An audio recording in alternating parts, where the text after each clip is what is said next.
Part 5. Mabuti na ang pakiramdam ni Juliana nang magising siya. Gumaan pa lalo ang pakiramdam niya na mapagtantong nasa tabi niya si Noah. Nakadistansya ito sa kanya, pero pakiramdam niya ay magkadikit ang mga balat nila.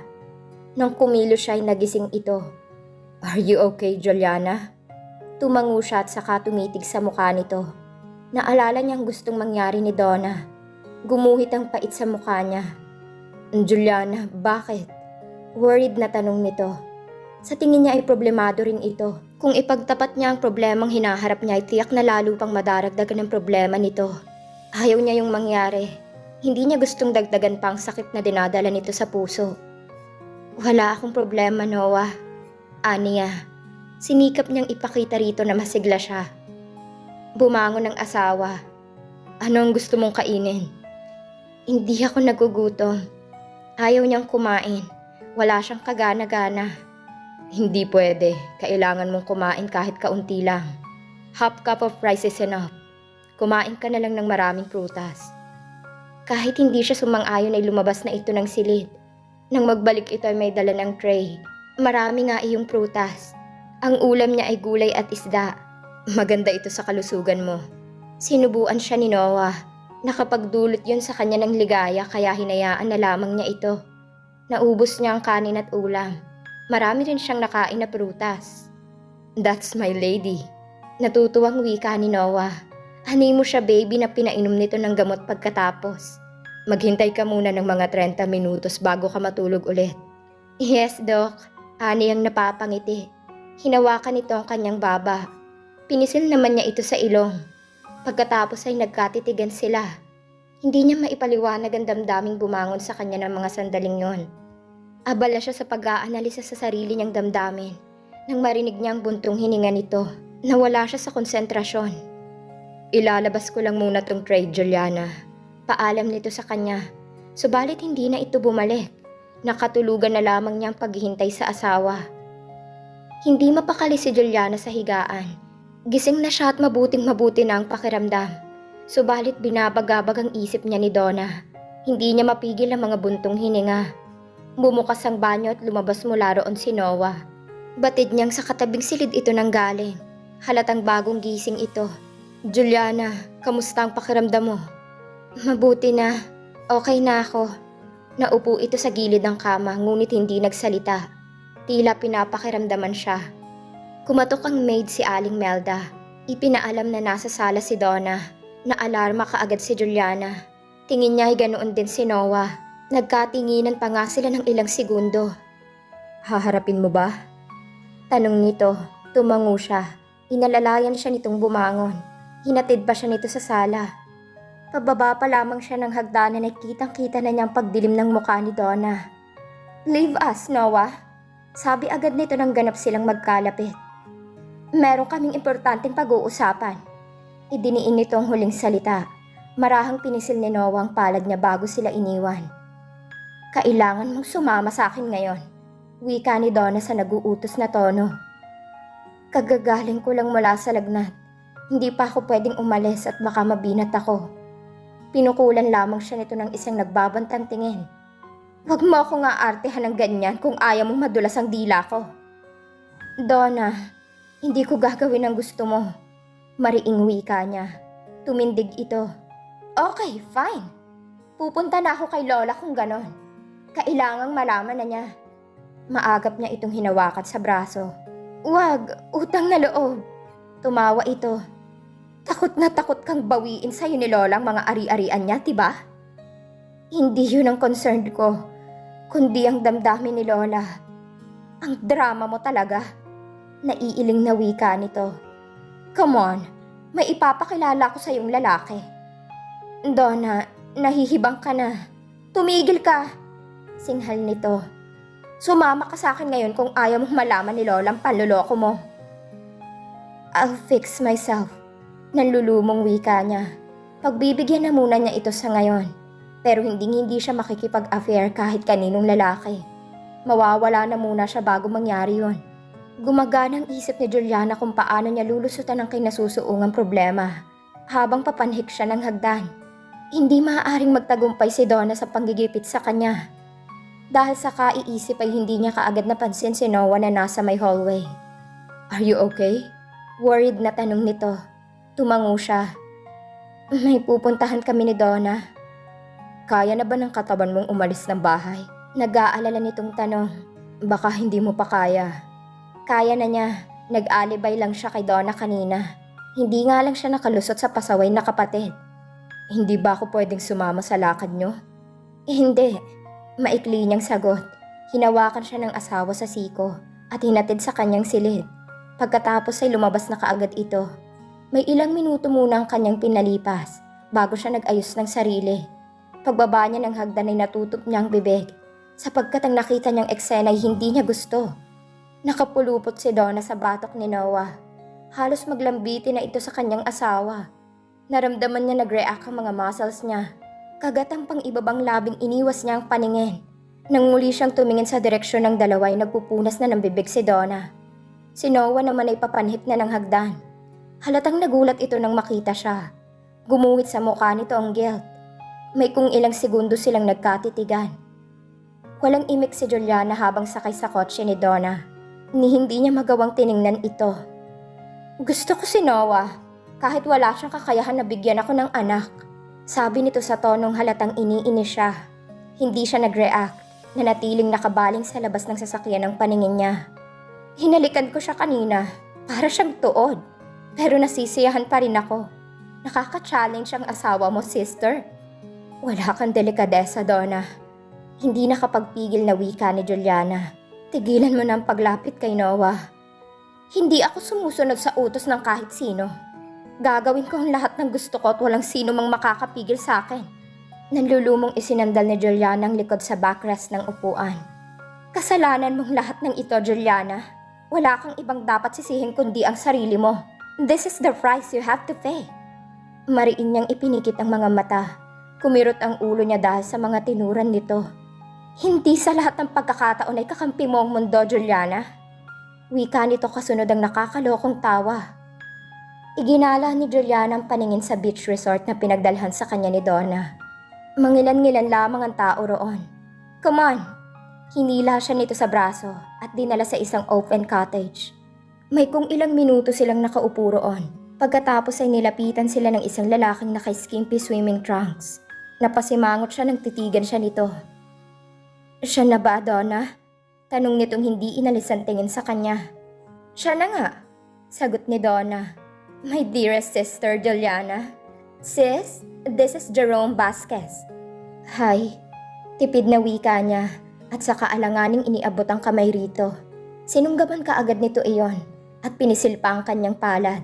Galit na binawi niya ang kamay. Damang-dama niya ang kakaibang hatid niyon na hindi niya gusto. "Ang mabuti pa siguro ay maiwan ko na muna kayo para makapag-usap kayong mabuti," sabi ni Donna. "Wala kaming dapat pag-usapan," mariing sabi ni Juliana.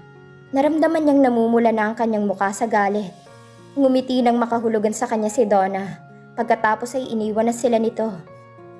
"Huwag ka nang mahiya, Juliana.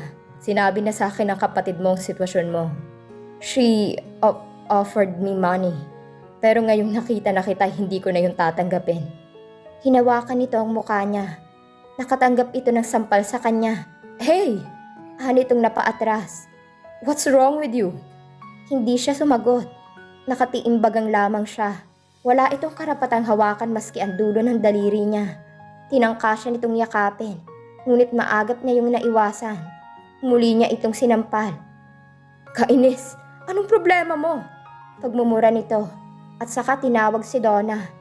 Mula sa kung saan ay lumapit naman sa kanila ang kapatid niya. "Donna, ano ba to? Ano bang drama nitong kapatid mo?" Ipinakita nito ang namumulang muka. Hinarap kaagad siya ni Donna at pinagalitan. "Akala ko ba'y nagkasundo na tayo? Bakit ang dami mong arte?" Nanginginig ang buong katawan niya nang magsalita. "Hindi mo masisira ang buhay ko, Donna. Hindi ko yun papayagan." Pagkasabi niyon ay matulin siyang naglakad palabas ng resort. Sumunod sa kanya si Donna na nagsasalita. Panay ang pagbabanta nito. Hindi siya nagsalita. Naisip niyang ipagtatapat sa abuela ang totoo.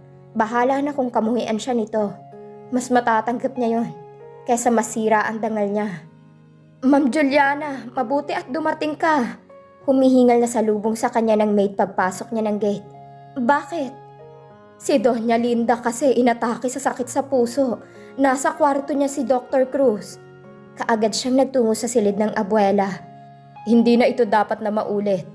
Anito, matanda na ang lola mo. Hindi nakakayanin ng katawan niya ang susunod na atake. Wika sa kanya ni Dr. Cruz. Marahan siyang tumango.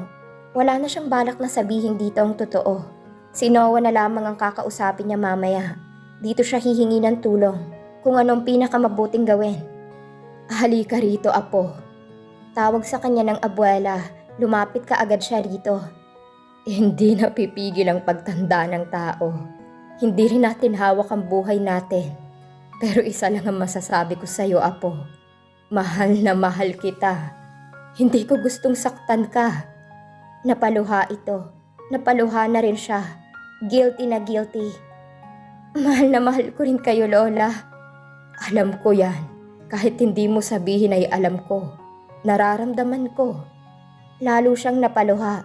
Napakaganda ng relasyon nilang maglola. Masisira yon oras na malaman nitong totoo. Baka muli itong atakihin sa sakit sa puso. Baka mawala ito na baon ng pagkamuhi sa kanya. Hindi niya yon matanggap. Habang buhay niya yung dadalhin sa kanyang konsensya. Si Noah, tanong kaagad ni Juliana kay Aling Melda nang dumating siya. Umalis, ma'am. Sagot nito. Sinundo ng kapatid niyo. Nag-iba kaagad ng pakiramdam niya. Saan daw sila pupunta? Wala akong sinabi. Kinabahan siya. Sina mama at papa. Umalis din. Pupunta raw sa Maynila para bumili ng plane ticket. Hindi niya malaman kung ano ang gagawin. Nagpalakad-lakad na lamang siya sa sala. Ipaghahain ko na ho ba kayo, ma'am? Tanong sa kanya ni Aling Melda. Noon lang niya naalala na hindi pa siya kumain ng almusal. Nakaligtaan niya yon dahil sa pamumblema. Mag-aalas 12 na ng tanghali ngunit hindi pa siya nakadarama ng gutom. Pakitimpla niyo na lang po ako ng gatas. Aniya, puro gatas lang ang ininom niya sa buong maghapon. Dahilan upang sumakit ang tiyan niya. Dumating si Noah sa aktong namimilipit siya sa sakit ng tiyan. Kaagad siya nitong pinainom ng gamot. Saan ka galing? Tanong niyang tutup ang tiyan. Sa farm, tiningnan ko ang mga saging. Kailangan na mag-deliver sa Manila. Nabanggit nito sa kanya noon na may katiwala ito sa farm.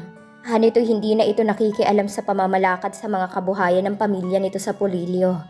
Malinaw na nagsisinungaling ito. Nagdulot yun sa kanya ng kirot. Ayaw na niyang ipagtapat dito ang pinoproblema niya.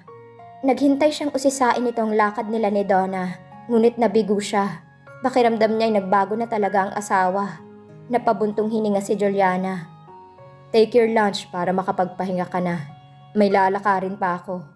Hindi niya na ito tinanong kung saan ito pupunta. Nang gabing yun ay natulog siyang masamang-masama ang loob. Hindi na niya alam kung paanong lulusutan ng problemang kinasusuungan niya. Gulong-gulong isip niya nang magising siya kinabukasan. Nagbabad siya sa bathtub. Umahon lang siya nang katukin siya ni Noah. Juliana, are you okay? Yes, matatapos na ako. Kindly wait for a while. Balot na balot siya nang lumabas ng banyo. Bukod sa tuwalyang nakabalot sa katawan niya ay may suot pa siyang roba. Nakapagbihis na siya nang lumabas si Noah mula sa banyo. Wala itong pang itaas na damit at may tuwalyang nakasampay sa balikat nito. Mabilis siyang nag-iwas ng tingin. Gusto mo bang sumama sa akin ngayon, Juliana? Tanong nito. Ipapasyal kita sa farm. Iba naman ang lumabas sa bibig niya. Inatake ang lola kahapon. Alam ko, galing ako sa kanya. Kailan ka nagpunta roon? Bakit hindi mo ako isinama? Hindi ka agad ito nakasagot. Marahil ay ikinagulat nito ang pagtigas ng boses niya. I'm sorry. Wika naman niya na mapagtanto ang kanyang inakto. Mainit lang ang ulo ko. I understand. Malumanay nitong wika. Dadaanan natin si Lola ngayon bago tayo pumunta sa farm. Don't worry. Okay na ang lola mo. Noah, tiningala siya nito. Yes? Nothing. I just want you to know na mahal ko ang lola. At si Donna ay iwasan mo. I mean, kung maaari ay iwasan mo sana siya. Hindi ito nagsalita. Tinitigan lamang siyang mabuti. Tila binabasa nito ang nasa kalooban niya. Alam mo naman kung gaano ako kaingat. Ayokong mamansyahan ng dangal ko. Nating dalawa. Ayokong may makakita sa inyo. You know what I mean. Kahit nabatid kong walang mangyayari sa patuloy niyang paglapit sa'yo, ay iba pa rin yung tingnan. Sumandal ito sa dingding habang tutupang noo. Halatang malalim ang iniisip nito. Hindi naman niya malaman kung anong dapat isipin. Nakatingin lang siya rito. Mahirap bang gawin ang ipinakikiusap ko? Mahirap bang iwasan ng isang katulad ni Donna? Bakas ang hinanakit sa tono niya. Kumilos ang kamay nito upang haplusin ang mukha niya. Ngunit maagap siyang umiwas. Hindi niya alam kung ano ang nangyayari sa kanya. At tila natatakot na siyang mapadikit dito. Dati-rati naman ay hindi niya binibigyan ng kakaibang mga ganoong gesture nito. Halatang nasaktan ito base sa ekspresyon ng mukha nito. I'm sorry. Lumunok siya. Hindi makatingin ng diretso rito. Walang salitang lumabas siya ng silid. Sa halip na sa komedor siya pupunta ay sa hardin siya naupo. Nangalumbaba siya roon. Juliana, iha, may problema ba? Malumanay na tanong ni Mrs. De Leon na hindi niya na malayang lumapit sa kanya. Wala ho. Walang buhay niyang sagot. Naupo ito sa tapat niya. Maaari ba namang wala sa itsura mong yan? You look haggard, iha. Sabihin mo sa akin ang totoo. Gustuhin man niyang magtapat ay hindi maaari. Lalo pang madadagdagan ang problema niya kapag nagsabi siya ng totoo. Nararamdaman ko lang ang lungkot kapag wala na ang lola. Matanda na siya. She couldn't stay any longer. Nakikisimpatya ang tingin na ipinukol nito sa kanya. Nandyan si Noah, hindi ka mag-iisa. Magkakaroon kayo ng mga anak. Parang nais niyang maiyak sa tinura nito. Paano ba niya sasabihin dito na imposible yung mangyari? Lumapit sa kanila si Noah at niyaya silang kumain ng almusal. Naunang tumindig si Mrs. De Leon at nauna ring pumasok sa loob ng bahay. Sila ni Noah ay tila nagpapakiramdaman. Pareho silang naghintayan kung sino ang mauunang magsalita sa kanilang dalawa. Kumain na tayo. Tiyaya ulit nito. Hindi na siya nito hinawakan. Halatang natatakot na itong i-reject niya. Ipinagpasalamat naman niya yon. Ngunit sa kaibuturang bahagi ng kanyang puso ay naroon ang magkahalong lungkot at disappointment. Tingin ni Juliana ay naalarma si Donna nang datnan nila ito ni Noah sa silid ng kanilang abuela. Naging uneasy ito. Pero siya lang sigurong nakakapuna niyon dahil dito nakatutok ang buong atensyon niya. Come with me in my room, Juliana. May sasabihin lang ako sa'yo. Sumama naman siya rito. Pagkapasok nila sa silid nito ay kaagad nitong inilak ang pinto. Pagkatapos ay humanukip-kip ito at sumandal sa dingding. Kumusta na, Juliana? Decided ka na ba talagang sabihin ang panloloko mo kay Lola? Gusto mo ba siyang mawala ng maaga? Napalunok siya. Iisipin pa lamang niya na siyang magiging dahilan ng pagpanaw ng kanilang abuela ay parang gusto na niyang pangapusan ng hininga. Kilala kita, Juliana. Basang-basa ko ang mga kilos mo. Alam ko na hindi mo yun magagawa. You have no choice kundi sundin ang gusto kong mangyari. Pera na lang ang hilingin mo. Bibigyan kita kahit magkano. Oh, really? Reaksyon nito na bakas ang panunuya sa tono. Iyang kakuriputan mong yan? Magbibigay ka ng malaking pera? Dahil mahal na mahal ko ang lola.